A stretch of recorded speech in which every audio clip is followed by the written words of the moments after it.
Now, it's the beginning of the prison release scheme. 5,500 prisoners to be released between now and the end of October. After all, we have to make room for those who've been beastly on Facebook, don't we?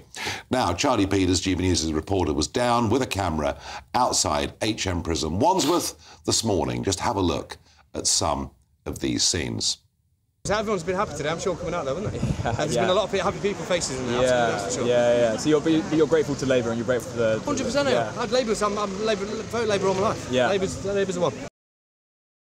Well, there you are. He's been let out early and he's now going to be Labour all his life. I'm not sure that's really what it was for, but there was a party atmosphere outside there. People gathered outside the prison before the releases, playing loud music and champagne corks popping.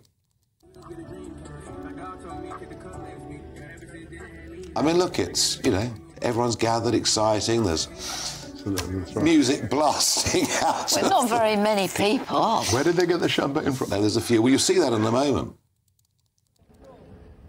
Here we are. Champagne time. Is that the Grand Prix? Big celebrations. Yeah, you've got first prize in the race. Well done.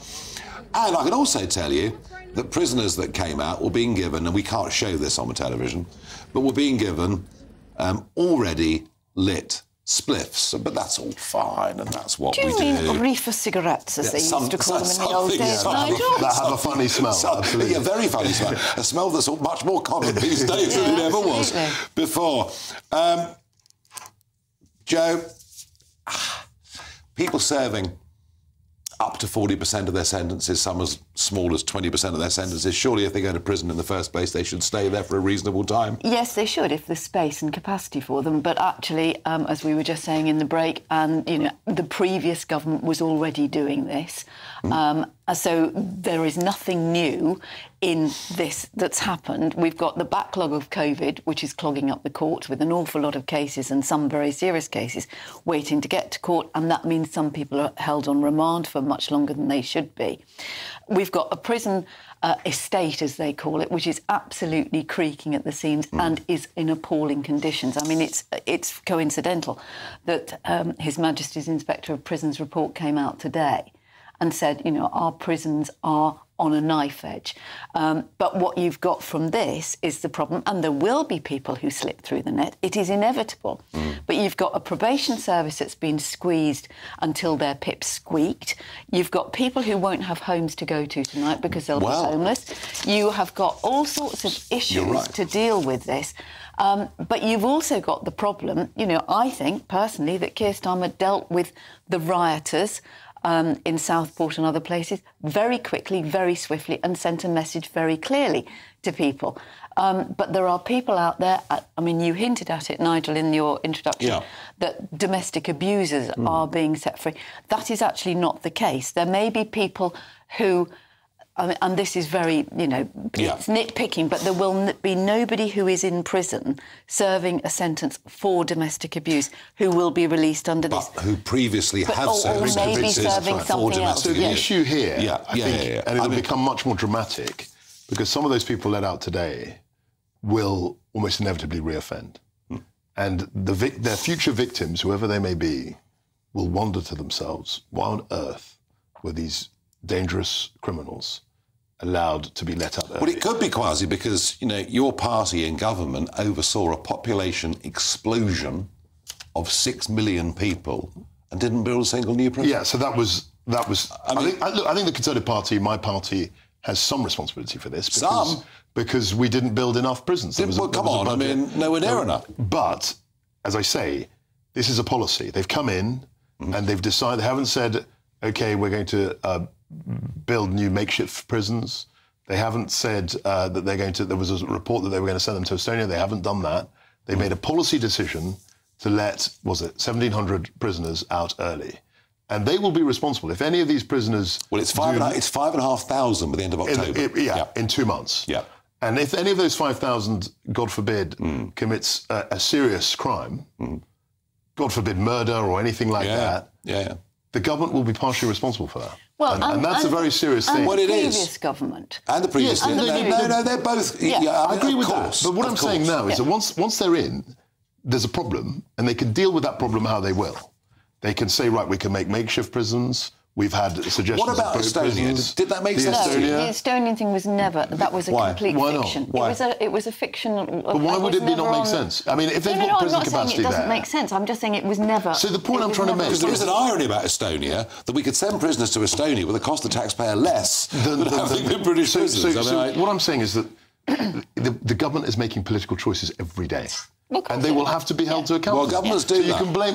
Governments do that. They've chosen, forgive me, to let 5,000 people out in the next 2 months. But, Kwasi, there are people who, as yet, are not the victims of crime, who may not be the victims of crime from these people who are being released, who, when the police catch the person, the perpetrator, nothing can be done with them because there's no space in the prison. Yeah, because it's clogged up. I mean, there is a whole, and it's a much broader issue, and successive governments have failed to deal with. Well, there are 10,000 foreign prisoners. So what we would 10,000 foreign prisoners, get rid of the lot. Be loads of room then, wouldn't there? Nigel, it doesn't take you 5 minutes, does it, to get onto this? Why do you want? Do you want the taxpayer to pay the foreign? Yeah, but it's really hard to get rid of them. That's the problem. Send them to Poland but or Jamaica. You know that. You've got the ECHR, you've got every court, you've got all the lawyers, lawyers. The idea that you could just press a button and just ship these people away, you know it doesn't work. Properly. No, the ECHR would never allow it, and of course, but our judges wouldn't allow it. ECHR. No, and all the while, the European Convention on Human Rights is enshrined in British law. We'll never be able to do these things. You asked a question earlier, where are they all going to go?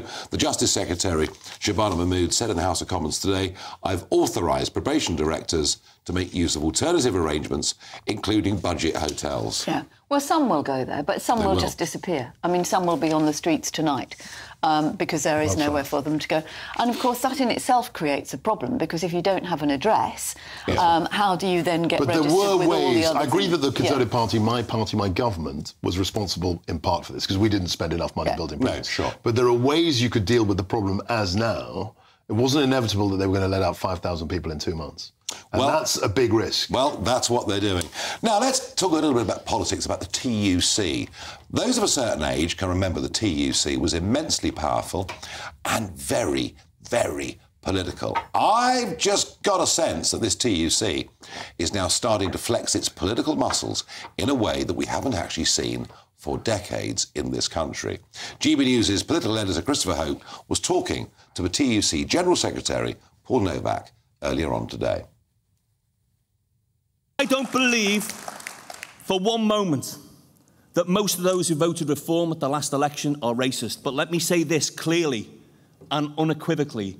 Nigel Farage isn't a friend of the working class. He's a fraud. A public school educated, private equity loving, NHS privatising, Putin apologist fraud. Now, interesting, isn't it? I mean, why should the General Secretary of the Trade Unions Congress choose to launch an attack on Reform, who may have a lot of voters but only have 5 members of Parliament? This, I think, is a sign we're going to see a very political TUC. 100%. What say you? So, look, I met Paul Novak when I was business secretary. Yep. And I used to be on Zoom calls with him. I met him a couple of times. I actually went to the TUC. And at that time, because they knew there was a Conservative government, they were on their best behaviour. It was like, you know, the old days you dress up on your Sunday best. They couldn't have been nice, they couldn't have been friendlier. Seeing him in that clip suggests to me that you're right. I think they're militant. I think they see that their people are in charge. They got that great pay deal within about a month or 3 weeks of Labour getting in. And this is their chance. And they're going to be a lot more political, a lot more militant.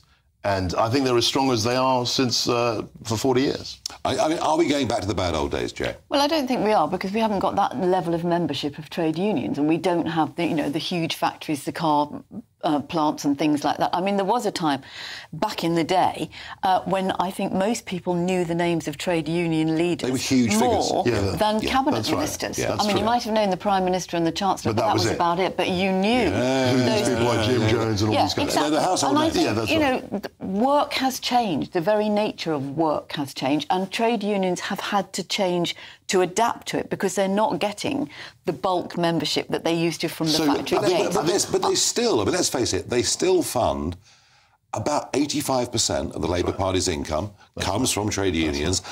Labour are back in power. But not all trade unions fund the Labour Party. No, but a chunk of their money. Yes, of course it does. But Kwasi's point is they were on best behaviour when the Conservatives... They were on best behaviour. Well, now they have real leverage. They were never political. They have leverage, but they also have difference. I mean, I think Paul Novak has been very interesting in talking about the winter fuel allowance that we were just talking about. He has not, or in the interviews before the conference, he didn't call on Starmer and Reeve to do a U-turn, whereas Sharon Graham from Unite did.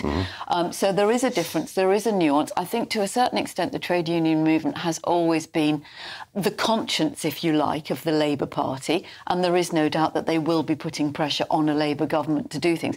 But don't forget, a lot of these people are the people who were being clapped on Thursday nights during COVID because they were key workers, they were shop workers, they were nurses, they were hospital porters, they were transport workers. So I don't have an issue with the unions in themselves, OK?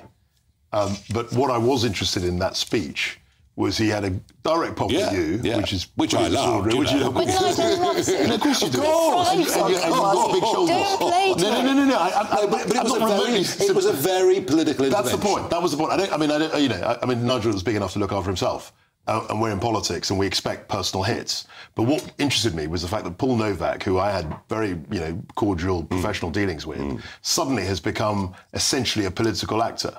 And I think that's interesting, and I think that's a hint of where they're going. But it's the first TUC conference with a Labour government for 14 years, and it is the first TUC conference but you're making since the election. You're making our point. All of that's they're true. more political and they're more militant. There is an argument that maybe we need unions more than ever. All of us benefit from the struggles and the fights that trade unions across the centuries have. So look, my issue with the trade unions is that they are highly centred around the public sector, which is natural. But in terms of private sector, when I was a constituency MP, most of the businesses operating in my constituency were private sector enterprises, and they didn't have very strong unions, and yet they had to deal with all the economic pressures that the unions and the union bosses dealt with. Do you know what, guys? We're going to hear a lot more about Paul Novak. Whether he becomes a household name in the old days of Len Murray's, etc., I don't know, but we're going to hear more of him.